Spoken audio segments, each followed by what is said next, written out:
So Israel is called a startup nation, not only because it has many startups, but it's almost a startup in itself.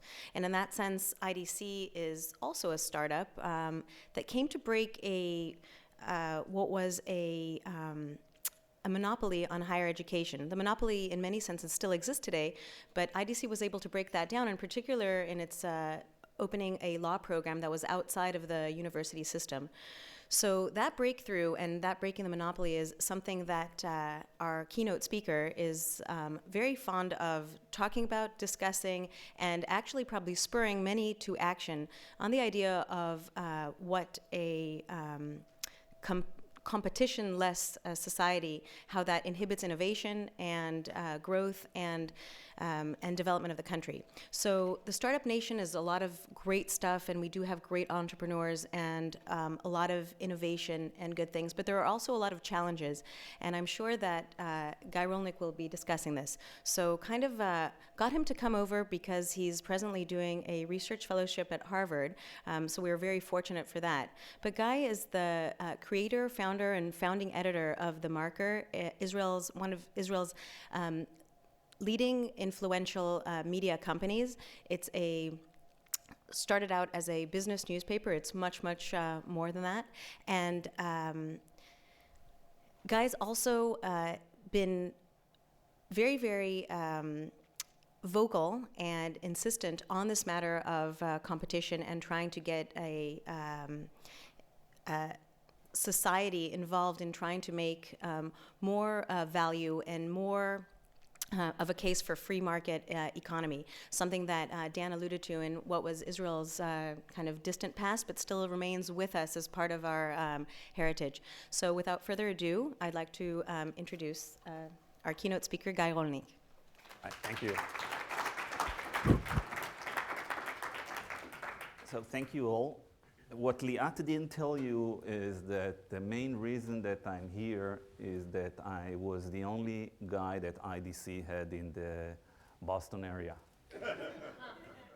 So last week I got a call from Liat, and she says both deans are sick and tied up in other commitments, so you have to come here. So it's okay, I'm used to it. And we'll be talking this morning about innovation and entrepreneurship in Israel, but I have to tell you that I've been teaching on innovation and entrepreneurship in Israel for many years, but I quit doing it like 5 years ago. The subject of my class in the Zell program in the IDC used to be disruptive innovation. Now everybody knows about disruptive innovation. When I started talking about it 10 years ago in Israel, it was less known. Of course, it's I got the inspiration from my professor in Harvard Business School, Clay Christensen, and people in high tech probably know a lot about disruptive innovation, innovator's dilemma, and all that. So in the last 5 years, I quit doing it. I stopped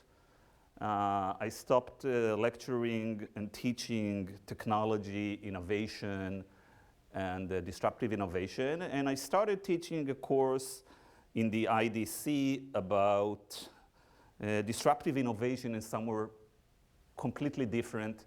And this is economic policy in Israel and structural reforms. This morning, I will try to combine them both, because the challenges that Israel faces today in what is not startup nation are quite important, and they're in the middle of the discourse now in Israel. So just a little bit background. I used to, I founded The Marker, which is Israel's leading financial newspaper 15 years ago. And before that, for 10 years, I was a financial editor for Haaretz daily newspaper. And actually, my BA and my MBA is in finance. And I used to write about finance and That was my thing for many, many years.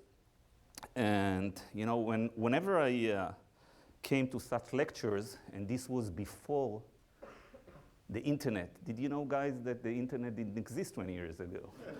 Okay, so before the internet, I used to walk into the classroom, and what was the first question I got? So people ask me what's happening in the market, because 20 years ago or 15 years ago, we didn't have smartphones. So when people saw me, the first thing they wanted to know, what's happening in the market? So I used to tell them before class always the story about Albert Einstein that stands at the gates of heaven and greeting the people that are coming. So the first guy comes in, he says, what's your IQ? He says 170. So Einstein tells him, well, that's great. We can continue to develop the relativity theory where I left it. The second guy walks in, what's your IQ? Einstein asks him, he said 140. Einstein says, great, we're going to talk about philosophy, culture, music, and so on. Third guy comes in, Einstein asks him, what is your IQ? He said 70. So Einstein asks him, what's happening in the market today? So this is where I usually come in. Okay, so anyone here from banking industry, analyst, banking, investment banking? Well, that's great. That's a great crowd. Historically, okay. So Steve, can you explain to the audience what is buy side and sell side analyst? Yes. So I was an analyst. So represents both sides of the transaction. So the sell side analyst represents the bank, and they follow a bunch of stocks in a particular industry, write reports. The buy sides are big institutions like Putnam and Fidelity down in Boston, and we manage our pension funds, and they're making decisions about what stocks to invest. They have analysts on both sides and try to figure out where to make investments. Okay, so Steve gave us the definition of sell side and buy side that a banker gives. Now I'll give you the definition of sell side and buy side that a journalist might give. So basically, sell side people are the one working for the banks, and some of their work is marketing securities and marketing M&As and marketing the business in order to bring business. On the other side, you have the buy side people, which actually have to make decision on what to buy and what to sell. So you will be not surprised that sell-side analysts are usually very positive about what's happening in the market, what's happening in stocks, and so on, while the buy-side are more, how would I say, maybe more objective. Now, who do you think, when you read in the newspapers, in the media, in the internet, everywhere, what kind of, the analysts that you read the recommendations, what do you think? Are they buy-side people or sell-side people? Yeah, they're all sell-side. You don't ever read the reports of buy-side analysts. And why is that? Why is it that you never read buy-side reports in the newspaper, in the media, whether it's Bloomberg, Reuters, whatever, or the Wall Street Journal? It's proprietary, and they do write reports, but you know, they have their own internal reports. The reason is that this is their edge. Okay, they don't want to spread. If they think that is a stock is a buy or a sell, they don't have any reason whatsoever. They don't have any incentive whatsoever to come out with it. So basically, most of the information that we are bombarded in media most of the time is sell-side analysts. Now, why am I telling you that? Because I would like to raise a question before we continue. Do you want the buy-side lecture this morning or the sell-side?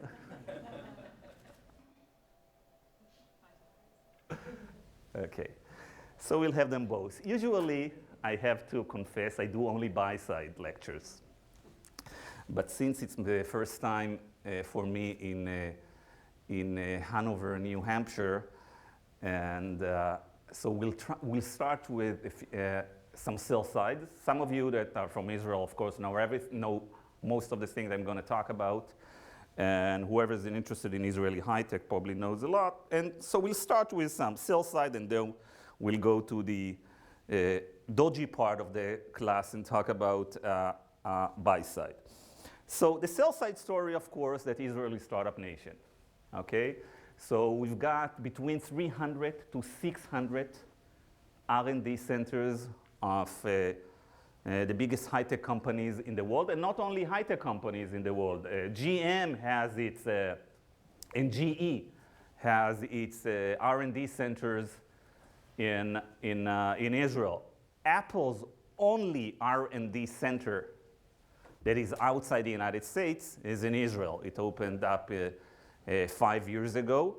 And there are tens of thousands of Israelis that are working for the R&D centers of big high-tech companies in Israel. And of course, the biggest one that started probably more than 40 years ago is the R&D center of Intel. So we have a lot of R&D going on in Israel, and R&D in Israel as a percentage of GDP is one of the highest in the world, and most of it is private R&D, unlike other countries where you have a lot of R&D, which is financed by the government.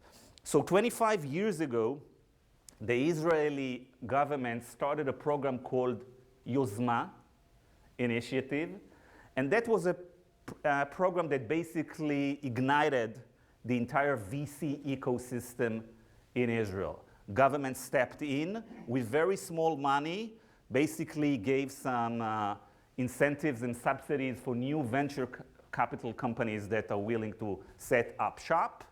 And we had around 8 VCs that were sponsored and subsidized partially by the government. Today we have a very vibrant VC industry in Israel.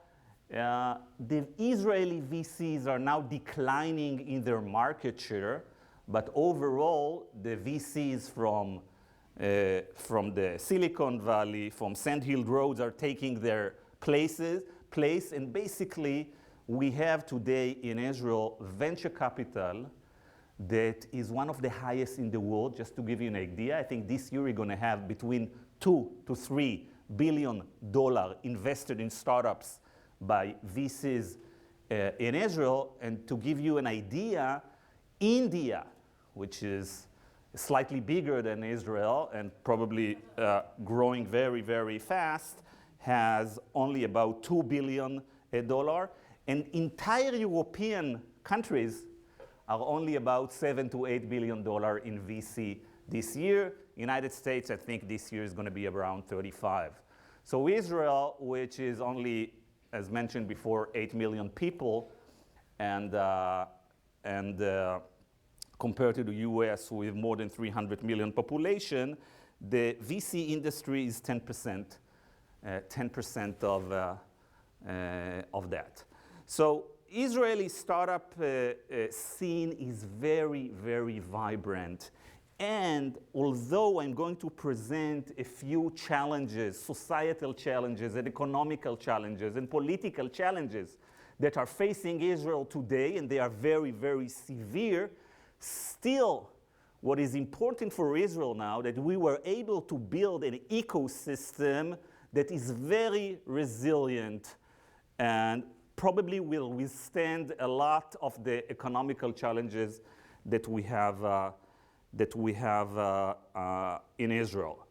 So somebody, I think, mentioned this morning something about the military and security. So of course, what are the main reasons for the entrepreneurship drive in Israel? So usually, you know, the common answer for that is the army, the 8200 unit that probably most of you heard, the intelligence unit that today a large percentage of the companies, the startup that are founded are originated from talent that is coming out of the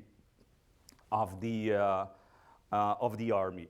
The second reason that is usually mentioned for the success of the Israeli startup scene is, of course, the huge influx immigration that Israel had 25 years ago from the former Soviet Union.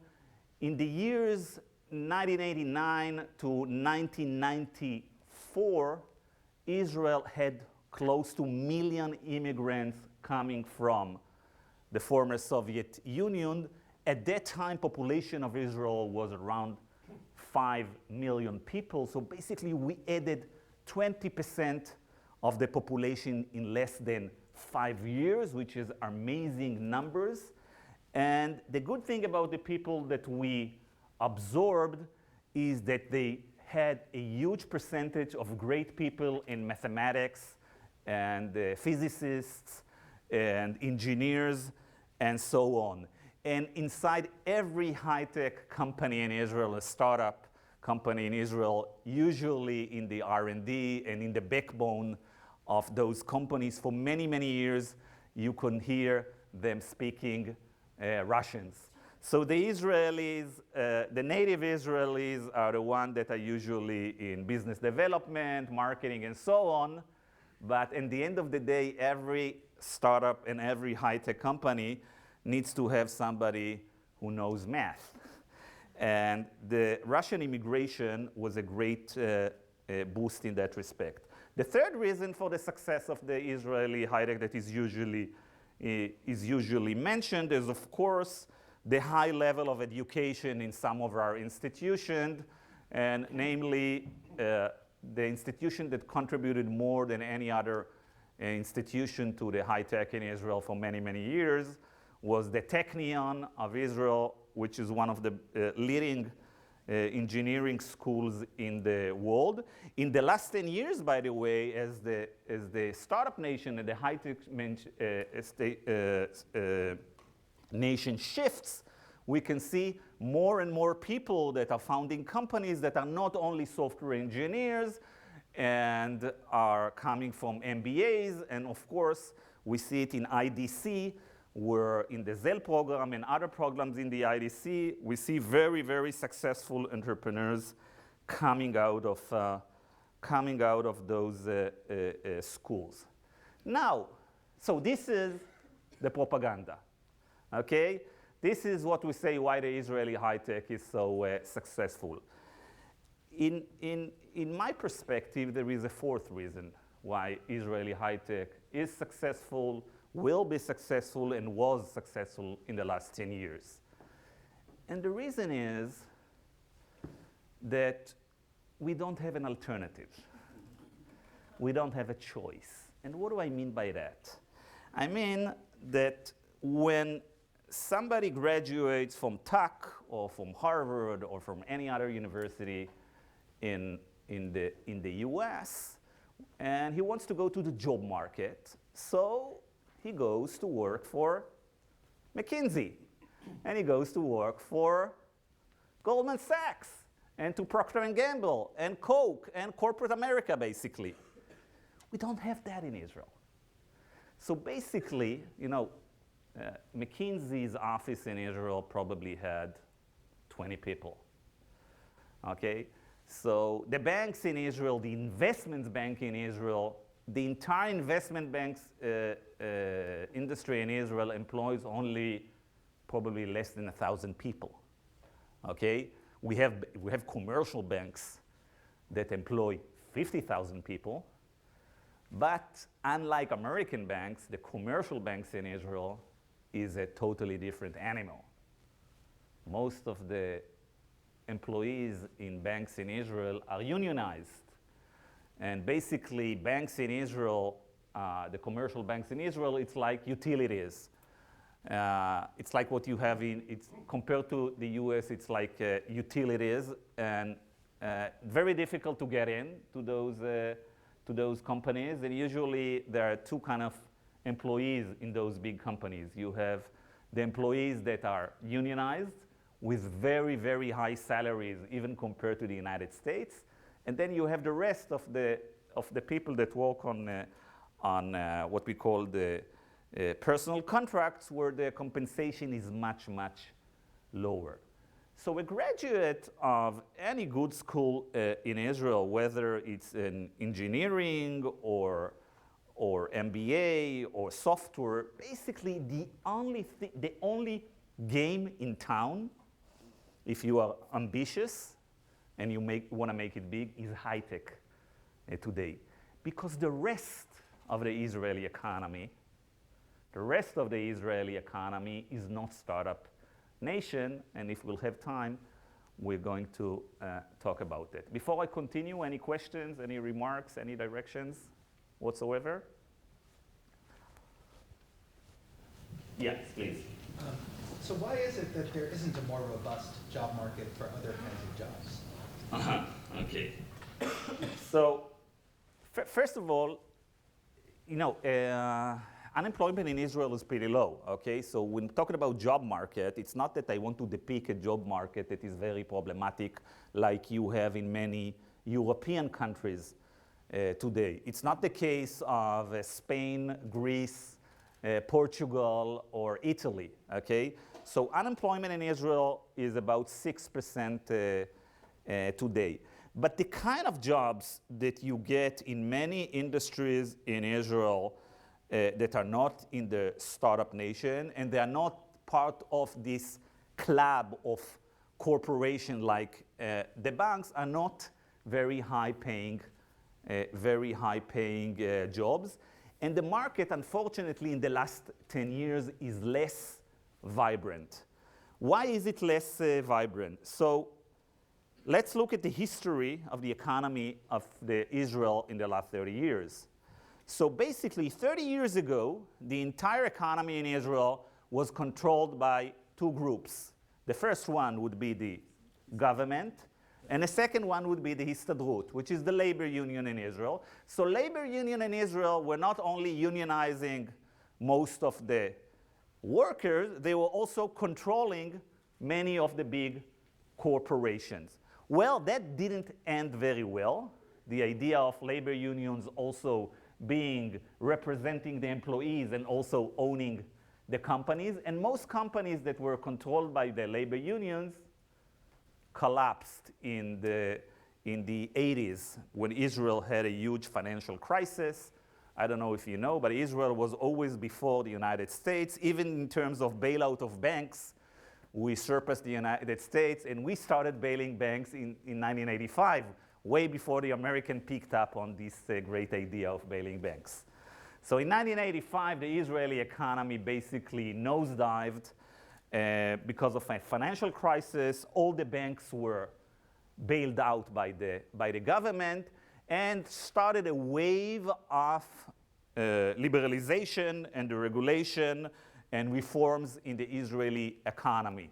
And basically, government started stepping out of business, government started stepping out from the capital markets, and the labor union-controlled companies started to disintegrate. So between the years 1985 and 1995, three things happened in the Israeli economy.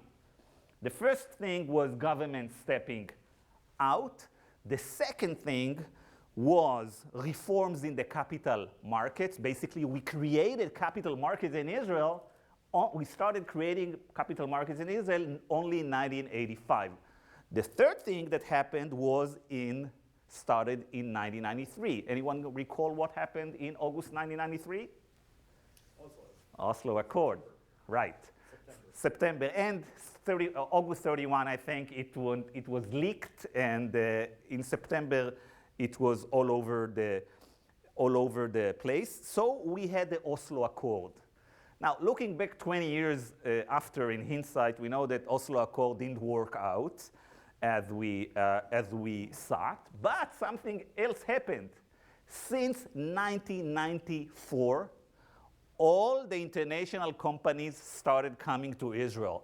And the amazing thing is that happening today is that after we became legitimate for international companies, investors, and so on, they are not really as worried as they were before 1993 about security issues in Israel. They are in it, we are on a map, and they are not going anywhere. So I cannot recall of any significant player, okay, in the international markets that came to Israel after 1994 and left Israel because, for instance, the second Intifada. And in the last 2 years, there is a stampede of foreign investors into Israel. One of my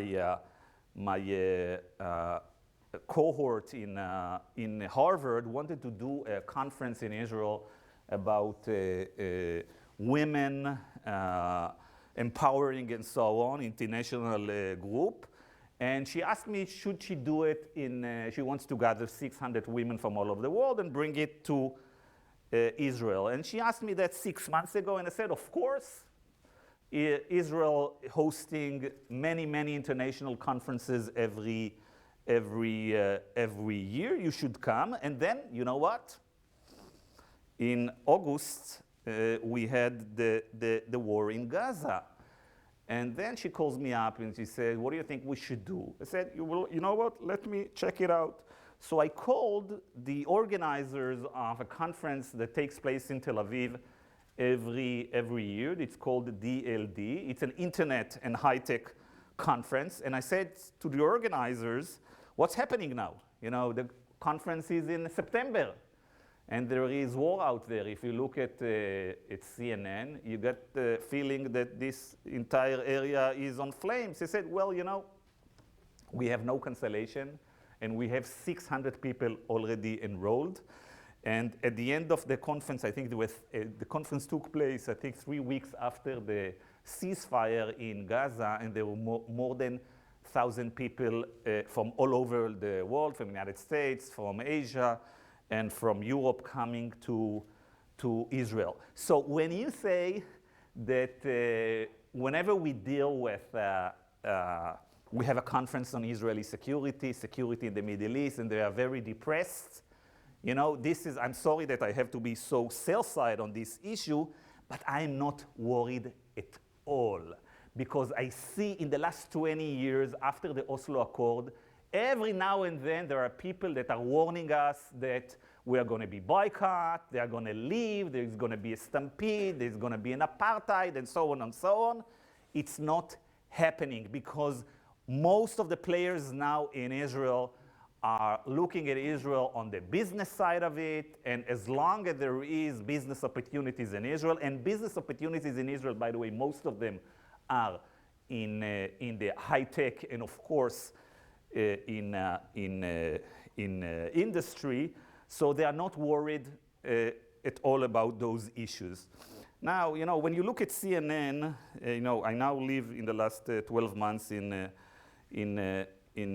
Boston, and I get to see a lot of American media. Well, you know, some people think that American media is biased against Israel and for Israel and so on. Some people think it's left-wing, right-wing, liberal, conservative when it comes to Israel. Well, let me tell you something. I've been in media for 25 years. I don't think that the media in the United States is any different than the media in Israel or any other place in the world. And it's not biased. It does not have a slant for right or left. It has a one slant that supersedes both of those slant. And this is, of course, a slant that for everything that is sexy and everything that you can shoot and film. So I don't know if you know, if you read the Wall Street Journal or watch Fox, you hear about terror, that terror is the main threat to the American citizens, and there is always talk about terror. Sometimes when I look at some of the media outlets in the United States, I feel as if I'm in Israel. Okay, terror, terror, terror, terror.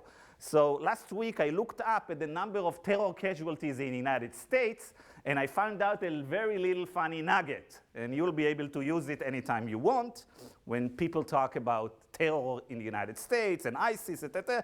So your chances of being killed in the United States by a terror attack are the same as the chances of you being crushed by your own furniture in the living room of your home. These are the numbers. Okay, so if this is the case in the United States, it's probably, there is some truth in it when it comes to Israel. So, as I said, in the Israeli economy, 3 trends. The first trend was liberalization and the government coming out of the market.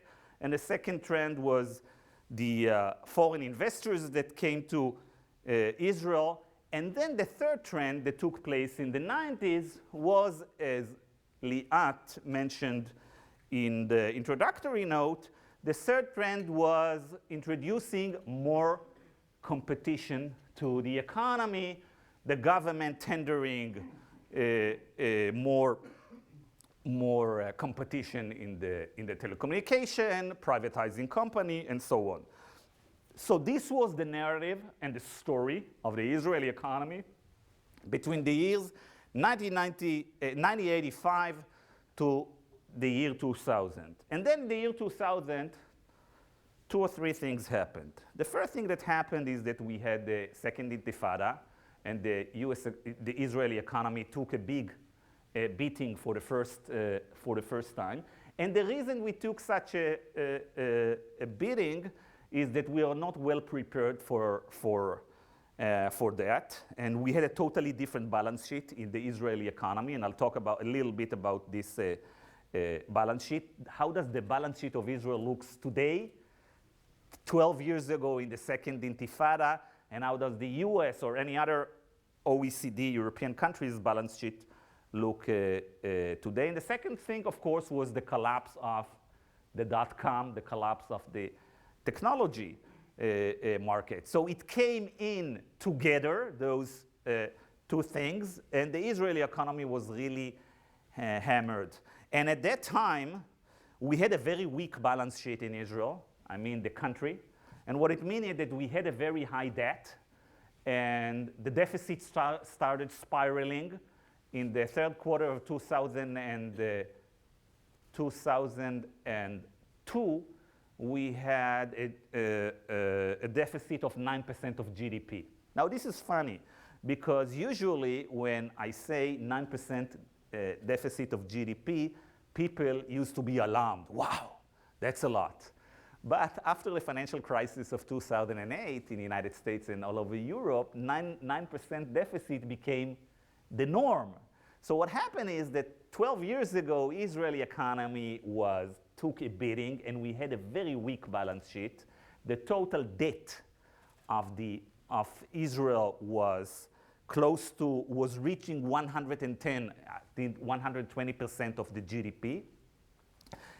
The ability of Israel to finance its operation was weakening very fast. Israel's bonds issues failed in the international markets and in local markets. So basically, we had to take some very severe action and to consolidate the government budget. And of course, what also helped us very much was the invasion of the United States to Iraq. I know in the US, you should be careful when you talk about this war, but when it comes to the small Israeli perspective, what it did that it lowered in a dramatic way in 2 years the risk premium of anything that's happening in Israel. And of course, at that time, we also got loan guarantees from the United States.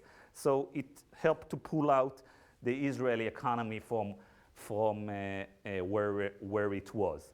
Now, roll 12 years to where we are today. Israel, and this flies in the face of a lot of the narrative about the Israeli economy. So Israel has today a very strong balance sheet that you can compare to any OECD European countries. We have debt to GDP of less than 70%. I think the United States has 100% today. We have a lot of foreign exchange reserves. In Israel, especially the Jewish philanthropists are used to the idea that Israel always is starving for dollars, for foreign exchange. And there is a myth that Israel's entire policy should be focused on bringing in the dollars from the United States. Well, it still resonates, and a lot of people talk about this issue, but actually we have now the opposite problem, that for many, many years we're getting so much money so much foreign exchange into the market, Bank of Israel today foreign exchange reserve are close to $80 billion, and as a percentage of GDP, it's one of the highest in the world. I think it's compared to the amount of foreign exchange that China has. So our net balance sheet in terms of foreign exchange reserve is a plus, not a minus. We have more assets. The Israeli economy have more assets in foreign exchange than liabilities. And you know what? Something else happened in Israel, which is completely crazy, and that happened 5 years ago, that for the first time we strike oil. Not oil, but gas. And today Israel is going to be a big producer of natural gas. We're not yet sure how much of it we are going to export, but we have the possibility to export natural gas. So Israeli economy today looks much, much different than it looked 10 and 20 years ago. Now, going back to your question, why is it that in such an economy, there are still the only interesting jobs that are available are in the high-tech, most of them are in the high-tech sector. And here we come to a lot of problems that I've been dealing in the last 5 years in Israel in terms of changing policy, that Israel, when it's not in startup nation, only between 7% and 10% of the population is employed. 7% is directly people who really do R&D. 10% if you add up professions that are not really high-tech, but they are in the high-tech company. So we have about 3.4 million employees in the Israeli labor market, and less than 10% are employed in high-tech sector. So what happens in the other parts of the economy? So in the other parts of the economy, we have a very acute problem of low productivity, which is 30% lower than productivity in the United States. So as you know, in the United States, productivity is high, but there is a problem of the stagnating wages, median wages of the employees, because the share of the companies in the overall GDP is growing, and the share of the employees is receding. In Israel, we have a much worse problem here. Not only this phenomena also happens, but also the productivity in Israel, the gap between productivity of the employee in Israel and the United States and the OECD countries is growing in the last 30 years. Now, what are the reasons for that? Well, there's a host of reasons for that, and some of them became very evident in the summer of 2011. Maybe we'll talk a little bit about what happened in the summer of 2011. But basically, the reason for that is that when we talk about local markets in Israel and not the exporting markets, not the high-tech markets, when you talk about local markets in Israel, they are very backward and with not much competition and with not much innovation and with not much productivity. And this has to do with both sectors of the economy.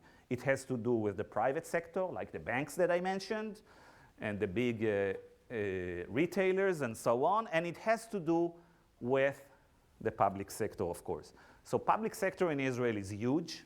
30% of people in Israel work for the government in one way or another. And of course, all the unionization in Israel is effective only in the government. So public sector employees are very powerful. And in the last 10 or 20 years, they've been able to choke and kill most of the reforms that were aimed at bringing more competition, streamlining, and so on.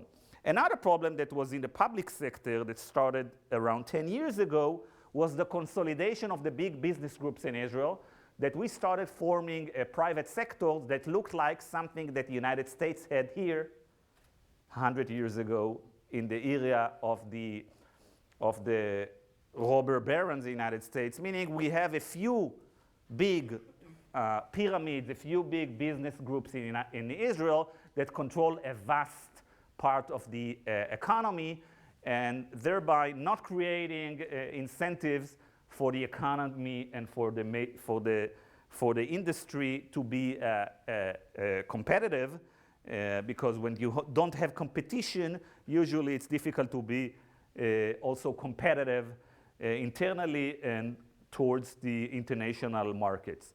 So in the summer of 2011, 400,000 Israelis went out on the streets in the biggest social protest in the West.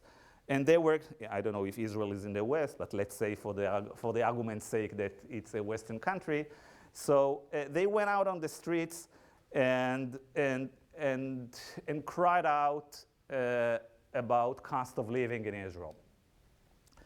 And cost of living in Israel, there is a host of reasons that this problem is so acute. The first reason is what's happening in real estate prices in Israel. Okay, some of you probably know that the average cost of an apartment in Tel Aviv is, 3-bedroom, 4-bedroom, Tel Aviv is $1 million US. Okay, we're not talking about Manhattan, we're not talking about Back Bay in Boston, we're not talking about Hong Kong. This is Israel, this is Tel Aviv, and the cost is $1 million. And if it sounds high to you, it's for a good reason, because Israel real estate prices today are the highest in the world in terms of the income of the average Israel. So the median salary in Israel would be 6,000 shekels a month, which is around $1,800, and the median house in Israel costs 400,000 US. And to give you just a comparison to the United States, the median income is twice as much as in Israel. GDP in capita in the US is higher, and the median house price in the United States is around $300,000, $280,000. So cost of living is a huge issue in terms of real estate. The second reason for the cost of living is the many monopolies that you have in the public in the private sector. Israel introduced 3 years ago two cellular providers in Israel. Okay, we had 3, and then 2 came into the market. Can anybody guess how much did the prices of the monthly payment on cellular dropped when we introduced competition into the market? 50%. Okay, 90%, 90. Now, if you study Economics 101 on monopolies, cartels, and everything, you won't find any model that explains how price can drop 90%. And the reason the prices dropped 90% is that basically we had 3 companies, and a lot of people think it's 3 companies in competition, but they were a total cartel. And you know, a monopoly has an advantage over a cartel, because when you have a monopoly, everybody reckons it's a monopoly, and it's being usually heavily regulated. When you have 3 companies, it's much more difficult to see that there is an excessive market power, and that's why they were not regulated whatsoever, and that's why when competition arrived, prices went down 90%. But I know when I talk about those issues, the place to talk about those issues, of course, is Europe, where Europe had a thriving, competitive cellular market.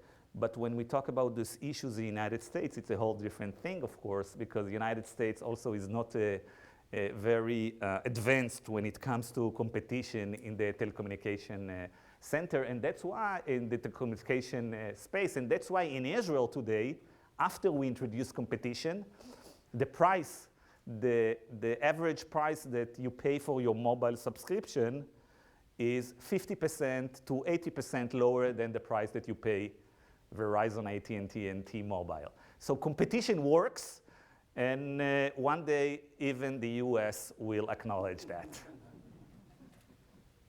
Okay, questions? Ideas, something? How much time do we have left? Oh, I think we are nearing the end. Yes. So I have a slide that is not politically correct about why the Israelis are so successful in innovation.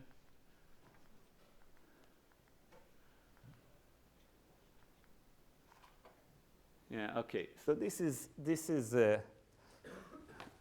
politically incorrect slide, and excuse me.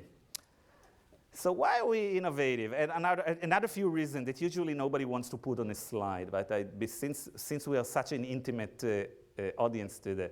So we are a country without borders and limits, and this is the way we do business. You have to acknowledge it. Everyone who does business with Israeli startups know it. You know, this is not the usual way people do business. Now, the pro of that, of course, that we have such a successful entrepreneurial spirit and a lot of successes. The cons, of course, that it's very difficult to have a successful company when you are not, when you don't have enough discipline. This afternoon, you will be able to hear the leader of Israel's most successful company in Israel, Mr. Eitan Wertheimer, and the culture that was the chairman and leader of Iskar for many, many years, and the culture and the success of Iskar that was bought by Warren Buffett is very much different than the culture that I'm describing here, and he'll be able to talk about those issues. But when we talk about the vast economy in Israel, and we talk about the startup nation, the fact that we are borderless and we don't obey any rules helps a lot. In Israel, there is a bitui, a saying that is hakol holech. Hakol holech means we'll do everything. Everything goes. So it helps a lot. And as I said, startup and high tech is the only game in town. Okay, please.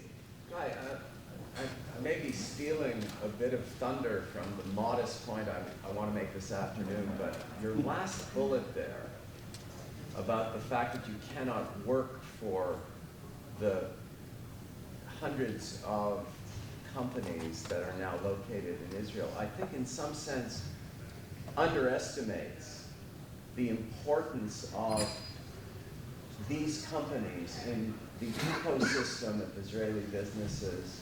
I'm talking about the technology centers of all of. No, you can walk there. Huh? No. You don't.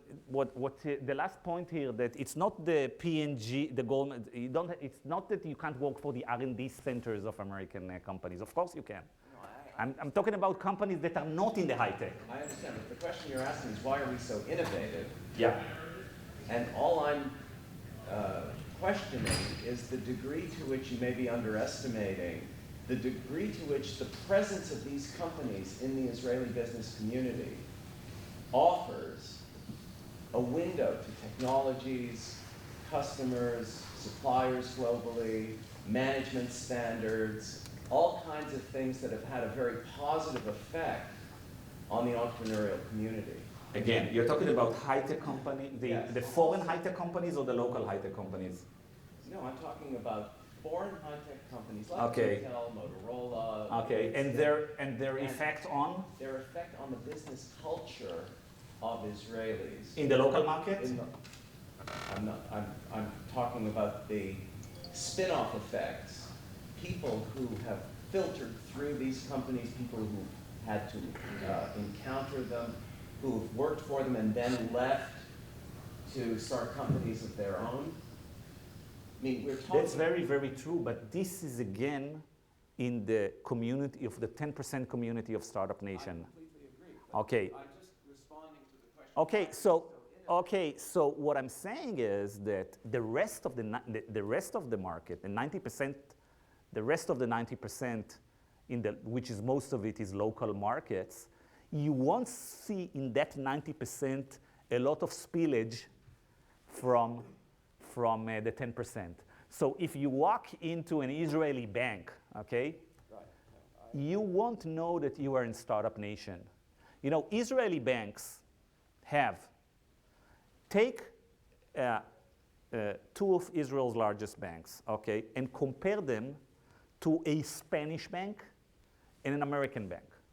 So you would find that an Israeli bank, the number of IT employees that they need is 3 times as much as in Spain or the United States, and it's not because of innovation, okay? It has nothing to do with innovation. It's, when you walk into a government office in Israel, you'll be amazed that they haven't caught up. Many of them haven't caught up to this crazy innovation, new innovation called the internet. Okay, when you look at retail in Israel, the idea of digital does not, they hear something about what's happening in digital, but everything is done online, offline in Israel. So when you walk to each of the industries in the local markets in Israel, it will be difficult for you to understand that this is a high-tech nation. So, Yes. So just picking up on that notion, is it your thought that the reason Israel doesn't scale often like a Teva, is it more just the result of the first 3 items and it's very hard I think it's the flip side of, as opposed to capital? yeah, I think it's the flip side of the same coin, because the same traits, the same culture that enables us to be very, very, very innovative is also many times the obstacle to build companies that are sustainable for a long time. And this is why Iskar is so different of so many companies in Israel. This is why Teva, but Teva again is, Teva is a very, very successful company, and it's a huge company. But most people neglect to see that Teva was a company that most of its growth in the last 15 years was not organic, but rather by mergers and acquisitions. So basically, inside Teva, today there is a core of 10 to 20% of what was the original Teva 15 years ago, and the rest is acquisitions all over the world. Not all of those acquisitions were very successful. But in terms of organic growth and really the ability to build a sustainable multinational or international company, we don't have that much companies. Whenever there is a discussion about that in Israel, and there's so many people are so hyped about the success of Israeli business sector, I have to remind them time and again that this is only in startups, this is only in high tech, it's not in other industries. And then they say, well, this is because we are a small country and so on. So this is where I remind them of another small country, which is called Sweden, that has a population like Israel. And in Sweden, you will find a host of, we have 1 Iskar, maybe 2 Iskars. In Sweden, you have 20 companies, huge industrial or retail multinational companies that came out of this country. So Sweden is a great example because Sweden has a lot of big, sustainable, long-lasting companies on one hand, and on the other hand, they also have a startup scene. And I think the Swedish model is something that not only Israel can learn from, but also the United States. Please. Something doesn't seem intuitively right about this. So you said there's no e-commerce industry. Yeah. I don't understand. Is there a regulatory impediment to e-commerce? Because you would think it would be a natural thing, relatively low capital intensiveness, big brands, individuals, the empowerment of consumers through the internet, and so on. So we should all go there and start an e-commerce business. Okay. So first of all, do that. I encourage you to do that, to come and to start an e-commerce business in Israel. So we have a few problems here. The first one, you talk about regulatory hurdles and other hurdles. So the first thing is that one of the reasons that we didn't have e-commerce in Israel is that most retailers and most consumer goods in Israel were monopolies. And they didn't want to support in any way the idea of e-commerce because they said at the end of the day, e-commerce will drive competition. And they didn't want any competition. And since they controlled the market, and they had such a market power, they could make sure that no player will emerge from the internet. So this is the structure, the concentration in the Israeli economy, the concentration in the private sector. The second reason, of course, is that we have still too much barriers in the regulatory barriers. For instance, it's very, very difficult to import a lot of goods to Israel because of regulatory protection. To give you an idea, how many of you have a barbecue griller in your garden? You know, try to bring it to Israel from the United States. Okay, so the common brand in the United States is called? Weber. Okay, so try to bring your Weber to Tel Aviv. So the Weber costs, the average model would cost, yeah, a couple of $100, and the best model would cost $500, let's say. And then you said you want to bring it to Israel, or you want to set up shop that brings those barbecue grillers to Israel.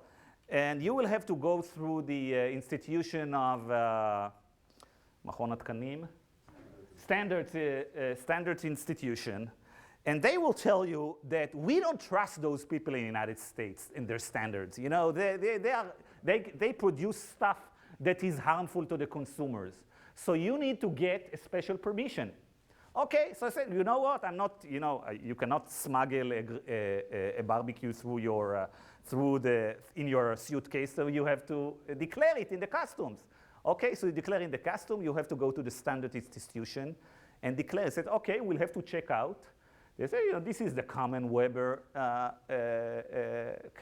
machine. Everybody has it. No. We have to examine it and make sure that you're not creating harm to your family and to your society. So, okay, you can examine it. One small caveat, we have to charge you for examining it. How much do you think it costs to make sure that your Weber machine is not harmful to the society in the Institute of Standards in Israel? I'm guessing $500. Yeah. So you can look it up. It's on the internet. This is you can find on the internet for some reason. So it's $2,500.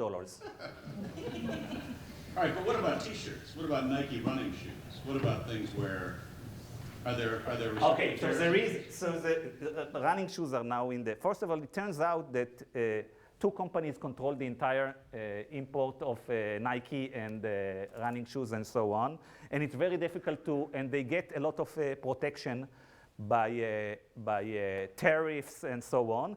And one of the outcomes of that, by the way, is that it increases inequality in Israel. Why? Because in Israel, it's a crazy country. The only people who pay high prices are the poor, because the people in the middle class and the upper classes, they never buy a Nike in Israel. You know, if you talk to someone that lives in Israel that is in the top echelons of top income there, he never bought a single running shoe or a single gadget or a single iPhone in Israel. So the people who pay the prices for that actually are the poor. Why are you laughing? Because you're Israeli. Because it's true. Because it's true. My Israeli friend just had eight shipped in from Amazon.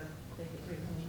Yeah, but when you order from Israel in Amazon. No, American Amazon. No, from America. We don't have Amazon in Israel. It's only an American Amazon. There is one small problem here, that you have to go to customs to release it from customs, and you have to use the Israeli postal service. You know, it's the same postal service that you have in the United States. The reason that you use FedEx and UPS and so on is the same reason that people in Israel don't want to use the postal postal service. So it's very expensive and very time-consuming to bring stuff, and everybody uses Amazon still, although they spend a lot of time in customs and in the postal service and so on. Let's end with a positive note. Yes? Several years ago, and I checked on the internet, there was a push in Israel to convert over all the population to electric cars with battery swap. I never heard anything after that. I think we'll end with a positive note. I'm trying now to see how I spin this question into something. Well, it didn't work out. How would I describe it? Turns out that the people that were pushing it in Israel were not the Israeli/Jewish version of Elon Musk. They were different people. They had different thoughts, and they didn't have enough, how would I call it, technology, industrious legacy, or energy legacy. They had different legacy, those people that tried to do it, and basically they blew it up. They spent like $500 million or close to $1 billion US, and nothing happened. And now we have to see it happening here in the United States and in Europe. So we will not be leading the world in that respect, unfortunately. Guy, Yes. might you just broaden that to take it back to your theme of competition and businesses that have benefited from a state grant of mineral rights, and what the agenda was that was beyond?